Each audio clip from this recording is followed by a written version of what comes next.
ರಾಜ್ಯದಲ್ಲಿ ಸದ್ಯ ಪ್ರಚಲಿತದಲ್ಲಿರುವ ಗ್ಯಾರಂಟಿ ಯೋಜನೆಗಳ ಪೈಕಿ ಗೃಹಲಕ್ಷ್ಮಿ ಯೋಜನೆ ಕೂಡ ಒಂದು. ರಾಜ್ಯ ಸರ್ಕಾರ ಗೃಹಲಕ್ಷ್ಮಿ ಯೋಜನೆ ಪಡೆಯಲು ಹಲವು ಷರತ್ತುಗಳನ್ನು ವಿಧಿಸಿರುವುದು ತಿಳಿದಿರುವ ವಿಚಾರ. ಇದೇ ಮಾದರಿಯ ಯೋಜನೆಯು ದೆಹಲಿ ಸರ್ಕಾರದಲ್ಲಿಯೂ ಜಾರಿಯಲ್ಲಿ ಬಂದಿದೆ.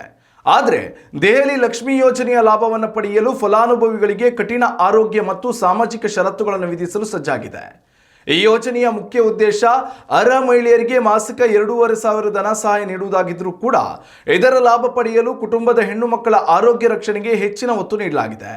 ಮುಖ್ಯವಾಗಿ ಅರ್ಜಿ ಸಲ್ಲಿಸುವ ಕುಟುಂಬದಲ್ಲಿ 14 ವರ್ಷ ಮೇಲ್ಪಟ್ಟ ಹೆಣ್ಣು ಮಕ್ಕಳಿದ್ದರೆ ಅವರಿಗೆ ಗರ್ಭಕಂಠದ ಕ್ಯಾನ್ಸರ್ ತಡೆಗಟ್ಟುವ HPV ಲಸಿಕೆ ಹಾಕಿಸಿರುವುದು ಕಡ್ಡಾಯವಾಗಿರುತ್ತದೆ. ಲಸಿಕೆ ಕುರಿತಾದ ಸಾರ್ವಜನಿಕ ತಪ್ಪು ಕಲ್ಪನೆಗಳನ್ನು ಹೋಗಲಾಡಿಸಲು ಮತ್ತು ಪೋಷಕರಲ್ಲಿ ಅರಿವು ಮೂಡಿಸಲು ಸರ್ಕಾರ ಈ ಕಠಿಣ ನಿಯಮವನ್ನು ಅಳವಡಿಸಿಕೊಂಡಿದೆ.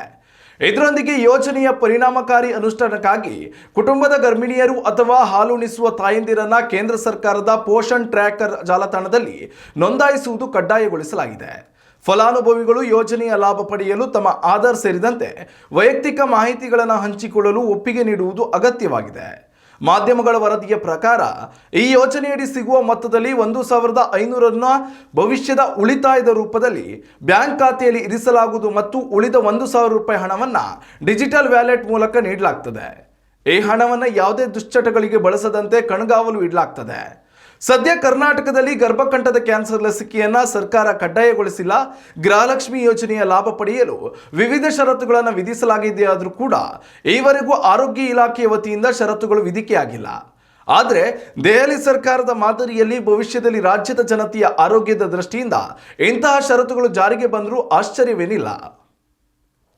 ಉತ್ತಮ ಸಂಸ್ಕಾರಯುತ ಶಿಕ್ಷಣದೊಂದಿಗೆ VSS English medium CBSE school Udupi Muddur.